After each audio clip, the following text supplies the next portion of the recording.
2028 election, baka may napipisil na tayo. For sure, Mayor Leni Robredo agad. Pwede ko malaman kung bakit.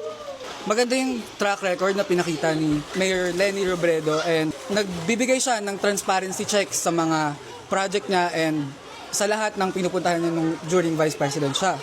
Aside from that, yung pamamalakad niya ngayon sa Naga, kahit i-search natin sa internet, maganda and napapangalagaan na mabuti yung Naga City.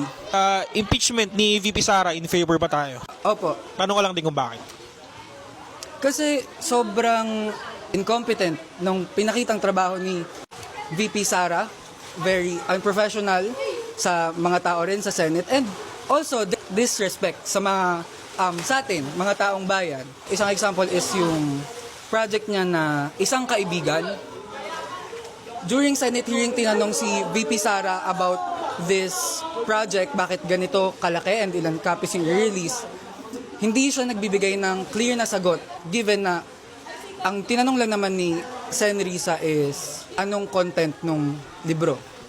Para sa susunod na eleksyon, importante po na magsiyasat tayo ng mga napupusuan nating kandidato and hindi lang po natin dapat kinoconsider ang family background ng isang tao kasi example po ito ng political dynasty.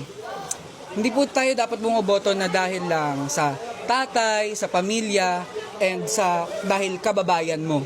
Matuto po tayo na huwag maging panatiko kasi at the end of the day, ang mga public servant po ay tayo ang pinagsisilbihan. Hindi po tayo dapat ang sumusunod sa kanila.